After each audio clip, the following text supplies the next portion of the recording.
¿Qué tienen en común las siguientes personas? Un joven artista en Colombia que busca inspirar a las juventudes para que no se unan a grupos armados y utiliza los medios digitales y audiovisuales para denunciar la corrupción. Con 2 liderazgos indígenas de una organización comunitaria en Guatemala que es más democrática que las repúblicas de los estados modernos y que mantiene vivos los saberes, usos y costumbres ancestrales y protegen la cultura e identidad propias. Con una mujer nicaragüense que denuncia a su gobierno, a militares y empresas nacionales y transnacionales. Con un grupo de familias que busca a personas desaparecidas en México. Con una organización campesina que busca recuperar sus tierras en República Dominicana. Y un defensor del medio ambiente y la salud de su comunidad que organiza a su parroquia para luchar en contra de una empresa minera. Probablemente ya sabes lo que tienen en común todas estas personas. Además de que todas ellas son defensores de derechos humanos, defienden la vida, la libertad, la justicia, la verdad, el medio ambiente y el territorio, también todas estas personas han sido sistemáticamente atacadas en un intento por silenciar sus voces y detener su trabajo. Lo peor es que no son casos aislados. Les cuento que el 2024 se posicionó como uno de los años más letales para las personas defensoras del medio ambiente, el agua y el territorio.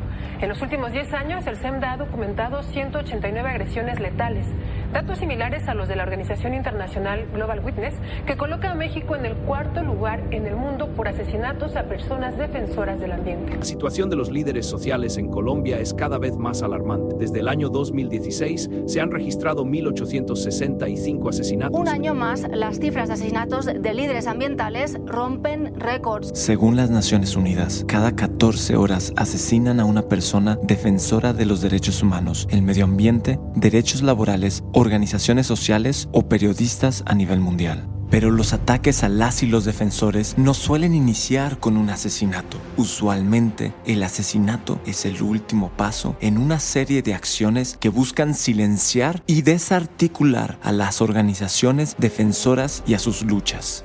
Estas acciones son similares aún en casos que parecen muy distintos o que suceden en diferentes países. Por eso es importante reconocerlos, porque estos son los patrones de ataque que convierten a nuestros países de América Latina y el Caribe en lugares inseguros para todas y todos, en donde los derechos fundamentales no son respetados, el medio ambiente es destruido y la corrupción y desigualdad no permiten el desarrollo justo y pacífico en nuestra región. Estás escuchando La vida pende de un hilo y en este capítulo expondremos algunos patrones de violencia en contra de las y los defensores de derechos humanos, la vida y el territorio en América Latina y el Caribe. El 2025 estuvo marcado por un retroceso muy fuerte en el marco general de protección de derechos humanos. ONU Derechos Humanos y la CIDH sacaron un comunicado de prensa a nivel regional donde identifican la violencia, las amenazas, los ataques,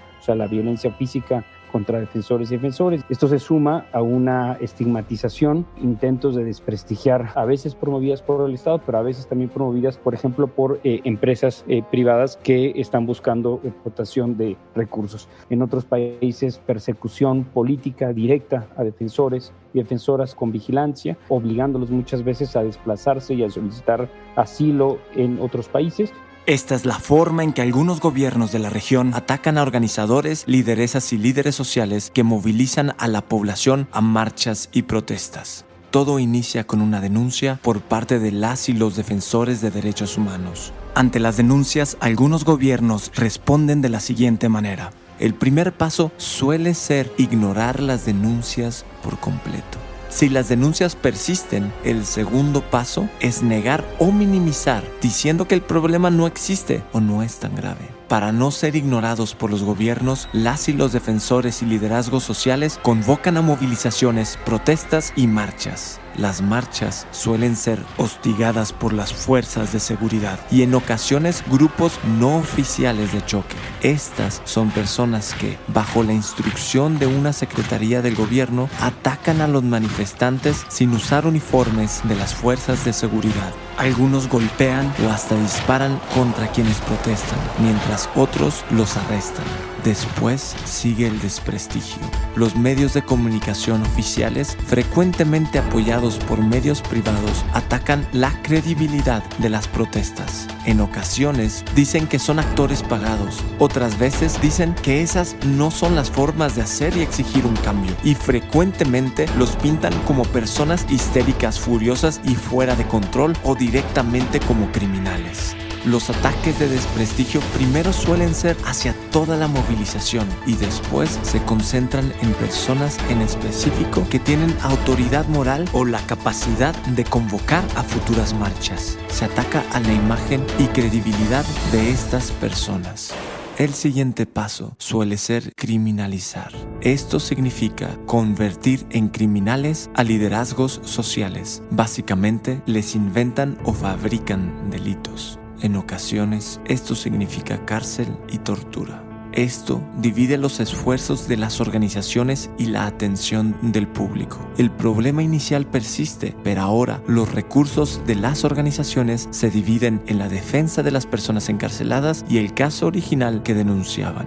Esto es parte de las políticas del desgaste. El plan de los gobiernos suele ser desgastar los recursos de las organizaciones. Ahora no solo tienen que denunciar una injusticia, sino que se tienen que defender, a veces desde la cárcel. Esta defensa cuesta recursos y tiempo. Muchas veces los procesos que el gobierno exige son burocráticos y lentos. Además, frecuentemente encuentran formas de retrasar los procesos, cambiando audiencias de lugar, de día, incluso de mes, para que los liderazgos y defensores sigan en la cárcel por más tiempo y las personas que los apoyan pierdan tiempo, energía y recursos. Si logran salir de la cárcel, muchas veces son amenazados y en ocasiones hasta exiliados de sus países.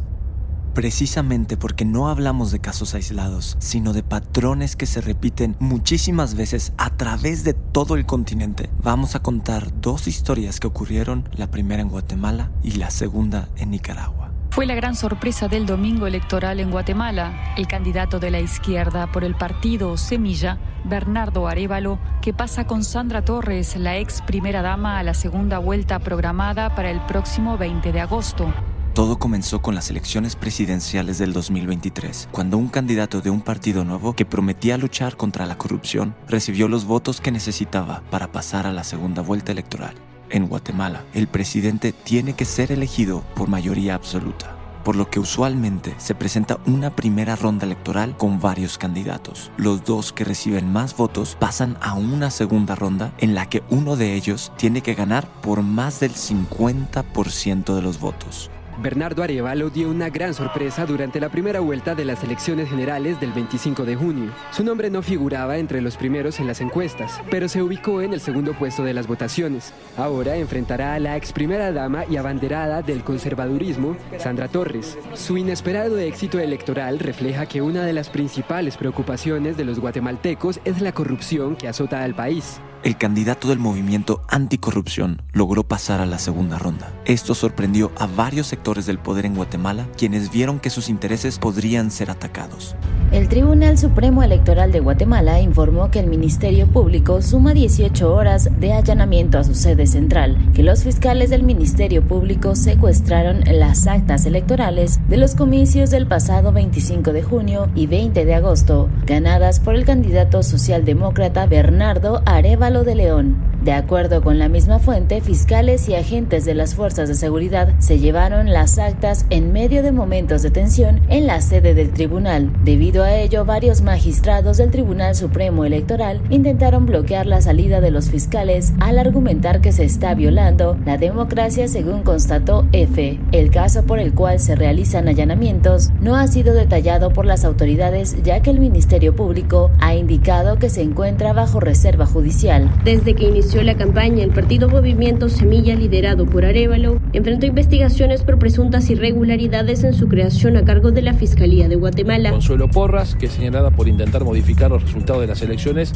luego de intervenir en el proceso electoral con el decomiso de actas de las votaciones. Bernardo Arévalo acusó a la fiscal Consuelo Porras de persecución política a su partido y también de realizar un golpe de Estado. Al ver que el Ministerio Público atacaba los resultados de las elecciones y ponía en riesgo la democracia de Guatemala para favorecer a los grupos con poder acusados de corrupción, la organización ancestral de los 48 cantones de Totonicapán se reunió en asamblea, donde los liderazgos decidieron que no podían quedar separados sin hacer nada, pues no estaba en juego solamente unas elecciones, sino permitir o no permitir que personas corruptas en el poder continúen saqueando al país, quitándole más a los que menos tienen. Sin embargo, los 48 cantones es una organización verdaderamente democrática, por lo que deciden los liderazgos no es una decisión final, sino una propuesta que puede ser aprobada o rechazada por todos los miembros de la organización. En esta ocasión, la población de los 48 cantones decidió salir a protestar.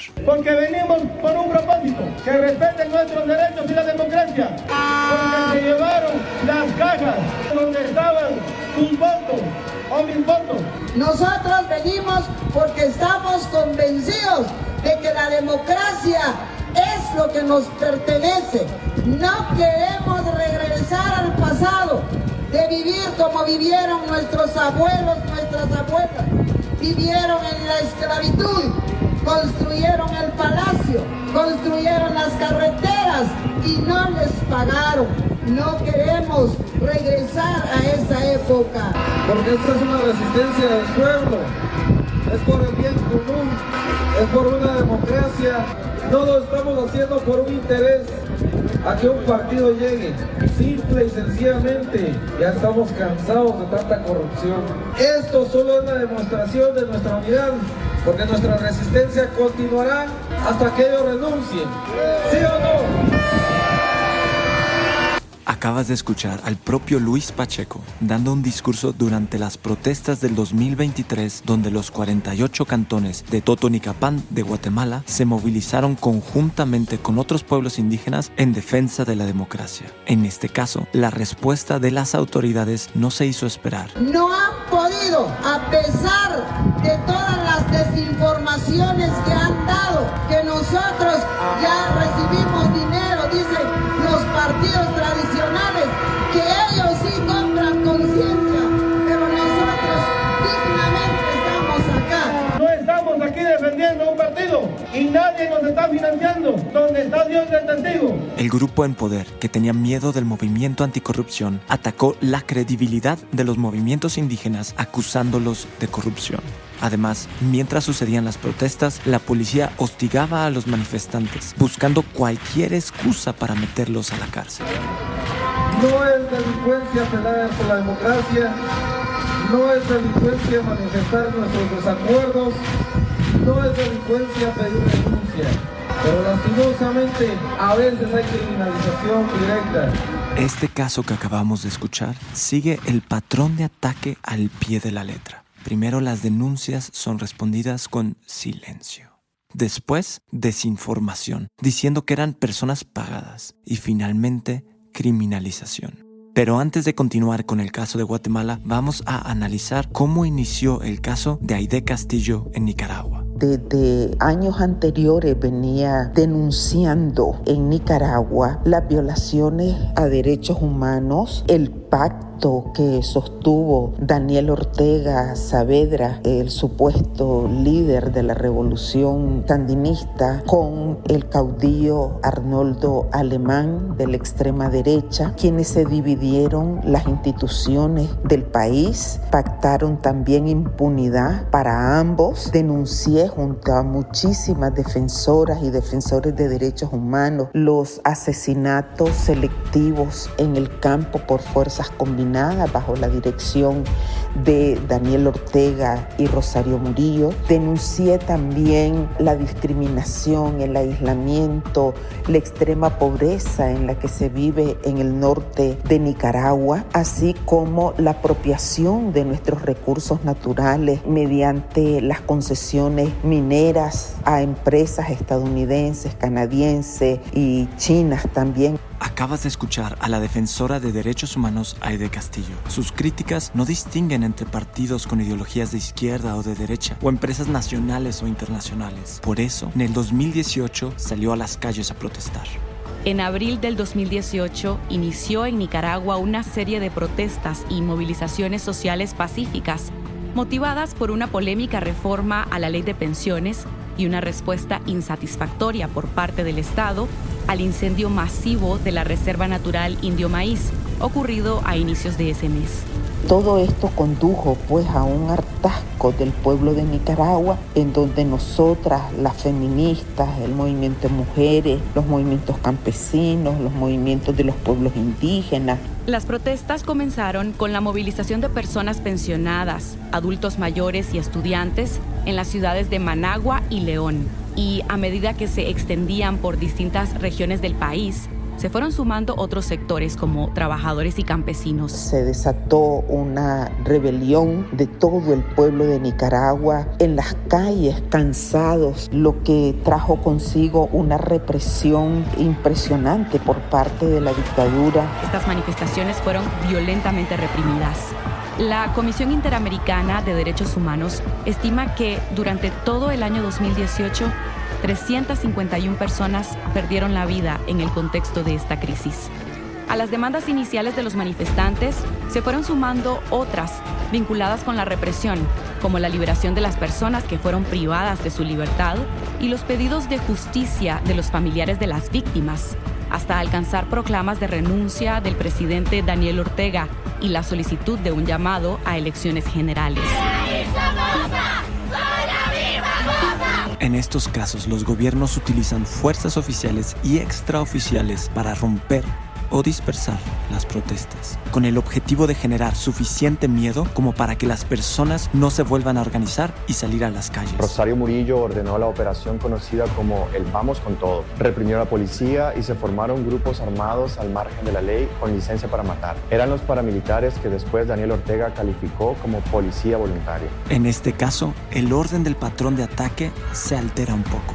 Primero viene la respuesta violenta del Estado, después, para justificarla, la criminalización y la desinformación. Prácticamente toda persona que se involucró en la lucha por las libertades, la democracia en Nicaragua en abril de 2018, lo que hemos tenido es cárcel. Me buscaban hasta en los buses, bajaban a la gente, preguntaban si yo estaba ahí, sobre todo en las manifestaciones de las luchas campesinas, a recibir amenazas de muerte, a campañas de desprestigio hacia mi persona en las redes y en los medios de comunicación controlados por ellos.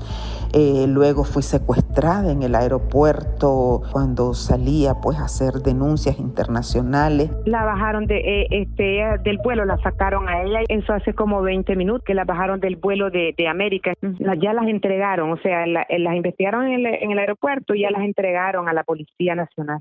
El gobierno de Nicaragua me secuestró, me llevaron a la cárcel de tortura El Chipote, me sometieron a investigación en el marco de la ley 977, ley de lavado de activos, el financiamiento al terrorismo y el financiamiento a la proliferación de armas de destrucción masiva, desacreditando y criminalizando mi labor de defensora de derechos humanos de más de 30 años.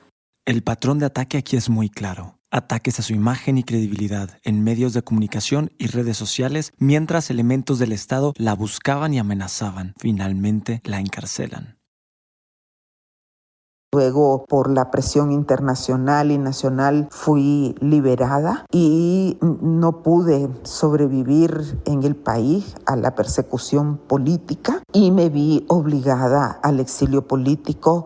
Más de 800,000 nicaragüenses han abandonado su país desde abril de 2018 hasta noviembre de 2025, una cifra que representa el 11.6% de la población total y que confirma el mayor éxodo en la historia reciente de Nicaragua.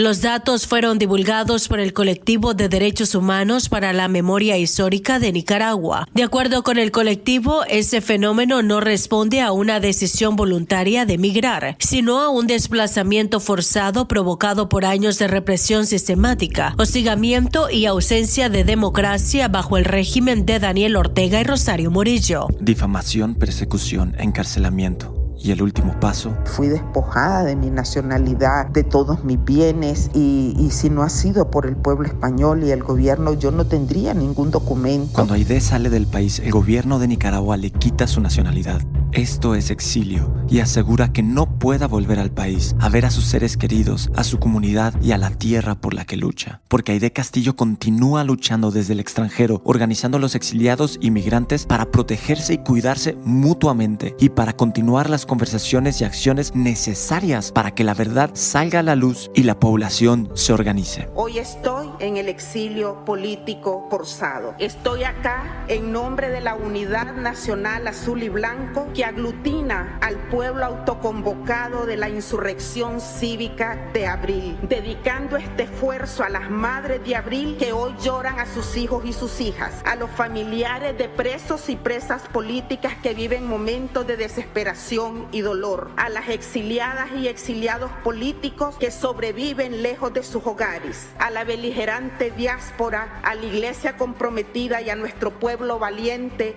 Escuchando el caso de Aidé Castillo, ¿puedes identificar el patrón de ataque hacia las defensoras de derechos humanos y movilizaciones sociales? Ahora regresemos al caso de Guatemala, para identificar las similitudes en la estrategia que usaron dos distintos gobiernos en dos países diferentes de dos posturas ideológicas completamente distintas para desacreditar movilizaciones y atacar a los liderazgos sociales. Durante las protestas organizadas por los 48 cantones de Totonicapán para defender la democracia de Guatemala, Luis Pacheco, quien era presidente de los 48 cantones en aquel entonces, pidió a los manifestantes que contuvieran su enojo y se limitaran solo a protestar y no dañar propiedad privada ni pública. Hoy les pedimos respetos para las vallas. Por favor, respetemos también a la policía ya que ha estado con nosotros. De veras, ustedes pueden revisar, no se hizo uso de la violencia, de la coerción. En los bloqueos se tuvo el cuidado de que si apareciera alguna ambulancia, se abría paso y pasaban las ambulancias. Si aparecía un vehículo que transportaba granos básicos o legumbres o hortalizas, se dejaba pasar también. Hubieron casos en donde los pilotos de las pipas que llevaban combustible decían, no, nosotros nos quedamos acá también como protesta y los acompañamos. Es que fue algo que motivó espontáneamente a las personas. Fue una cosa impresionante. Incluso en otras zonas urbanas de la ciudad capital decían, miren, nosotros somos Cantón 49. Nunca se había dado un fenómeno así. Y repito, sin ninguna violencia. Acabas de escuchar a Arnoldo Soch, miembro de los 48 cantones, quien también participó en las protestas del 2023. Las movilizaciones masivas dieron resultado y el gobierno en turno no logró eliminar al candidato anticorrupción de la boleta electoral, por lo que en la segunda ronda ganaron las elecciones.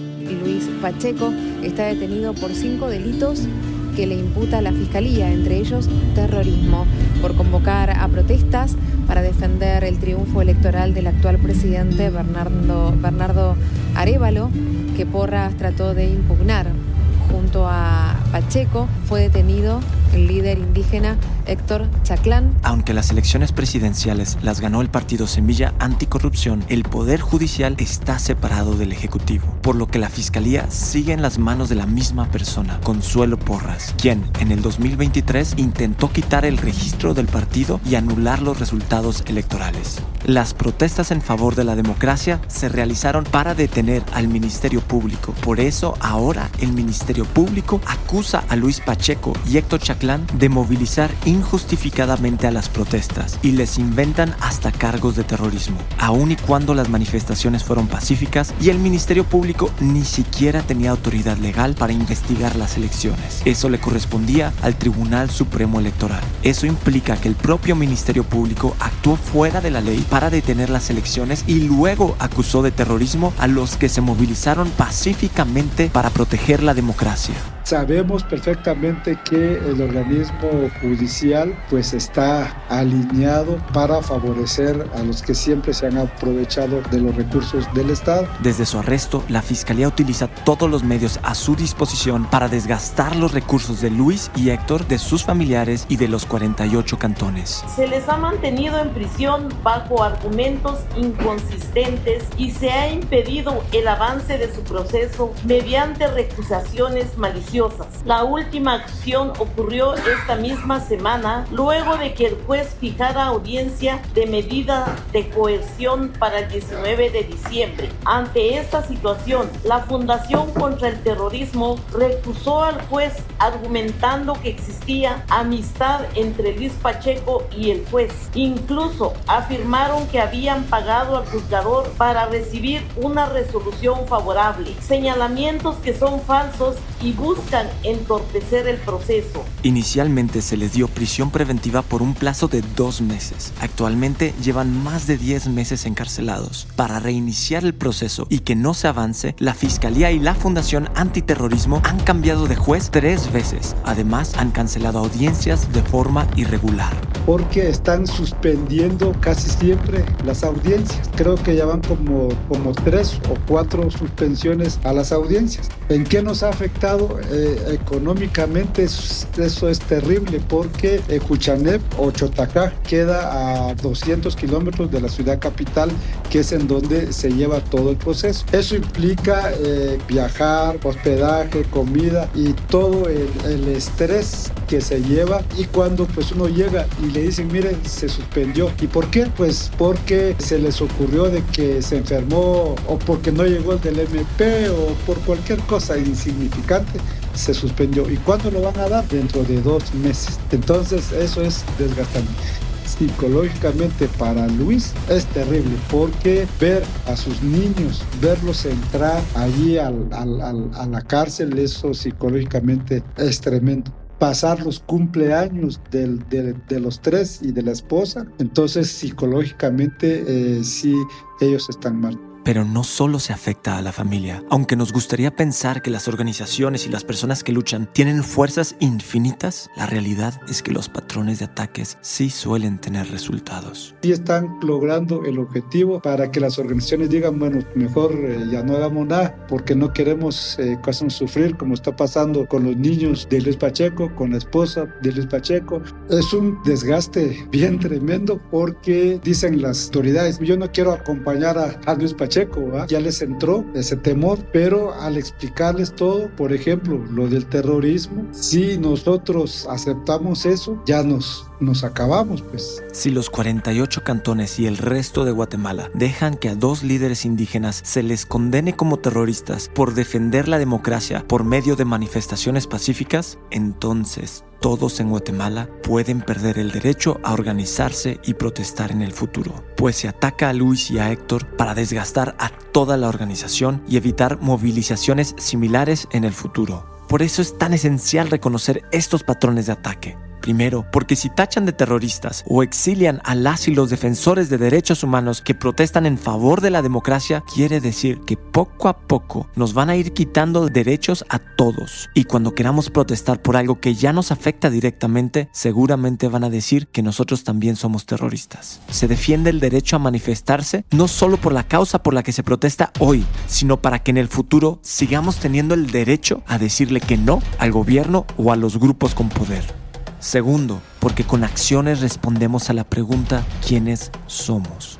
Somos el tipo de personas a las que no les interesan las injusticias, que se dan media vuelta cuando perciben el sufrimiento, la opresión y el exterminio, o somos el tipo de personas que dicen basta y nos organizamos y alzamos la voz para proteger de forma pacífica la vida, el territorio, el medio ambiente y los derechos fundamentales de todas las personas. Es parte de la fidelidad al Evangelio, el acompañamiento a estas comunidades. Sería difícil predicar el Evangelio de Jesús y no acompañar. A las comunidades no se les puede dar la espalda. Para no darles la espalda, no solo hay que reconocer los patrones de ataque, también hay que combatirlos. Cuando vemos una campaña de desprestigio hacia una defensora de derechos humanos, una movilización o liderazgos sociales, hay que preguntarnos, ¿quién tiene algo que ganar por estos ataques? ¿Qué es lo que denunciaban estas personas? ¿Qué tiene que ganar esta persona por la denuncia? ¿Y qué tienen que perder los grupos con poder por la denuncia? Si confirmamos que es una campaña de desprestigio, hay que hacer lo posible por desmentirlas en nuestras conversaciones privadas, en redes sociales y, si es posible, con denuncias públicas. Para detener la criminalización hay que sumarnos a las acciones y denuncias que familiares y organizaciones realizan para exigir la liberación de las y los defensores. Para que el desgaste no surja efectos, hay que solidarizarnos y ofrecer recursos y acuerpar a quienes se movilizan y enfrentan a los procesos judiciales. Las y los defensores de derechos humanos, la vida y el territorio y los pueblos indígenas resisten. La pregunta es, ¿qué vamos a hacer nosotros? Si quieres vivir en una sociedad que respeta la vida y la dignidad de todas las personas vivas, si quieres estar del lado de la justicia y el cambio social hacia un mundo con más caridad, justicia y amor, pregunta en tu parroquia si hay o son parte de una organización que apoya estos movimientos. Si no existe una organización, tal vez puedas ser tú quien comience a organizar a tu parroquia o diócesis. O puedes organizar a tus conocidos, iniciar un grupo estudiantil, un área de responsabilidad social en tu trabajo, o júntate con tus vecinos y amigos para evaluar la situación de derechos humanos y el medio ambiente cerca de ustedes. Para reivindicar las luchas, compartir la información de las radios comunitarias, combatir las campañas de desinformación, para crear redes de apoyo y comunidad que los sostengan en los momentos de dificultad y que dentro de sus posibilidades puedan apoyar a las y los defensores de derechos humanos, el medio ambiente y liderazgos sociales que son atacados por el gobierno y grupos con poder. Entra a www.lavidapendedeunhilo.org para conocer más sobre el caso de Aide Castillo y el de Luis Pacheco y Héctor Chaclán, y sobre cómo puedes apoyarlos. Ayudemos juntos a combatir la desacreditación, la criminalización y el desgaste. En esta página podrás encontrar más casos similares y herramientas de organización y autoprotección, y compartir las historias o casos de defensoras de derechos humanos, el territorio y el medio ambiente que conozcas. Entre más personas nos unamos a las causas, más difícil es que nos ataquen o que los ataques queden impunes. Organízate y protege la vida y los derechos de todas y todos. Rompamos estos patrones de violencia y defendamos la vida para que ya no penda de un hilo. Síguenos en redes sociales como La Vida Pende de un Hilo. Gracias por escucharnos. Este es un podcast del Centro para la Comunicación del CELAM, producido por Juan Diego Network, en el que participan miembros de las siguientes organizaciones: Plataforma por la Paz, Democracia y Derechos Humanos, la Comunidad de Protección Latinoamericana y el Centro de Programa y Redes de Acción Pastoral CEPRAP del CELAM. Asesoramiento temático por el equipo operativo de la campaña Inspire. Con la producción ejecutiva de José Manuel de Urquidi, guión, dirección, edición y narración de Bernardo de Urquidi, mezcla de Gerardo Carrillo. Gracias por escucharnos.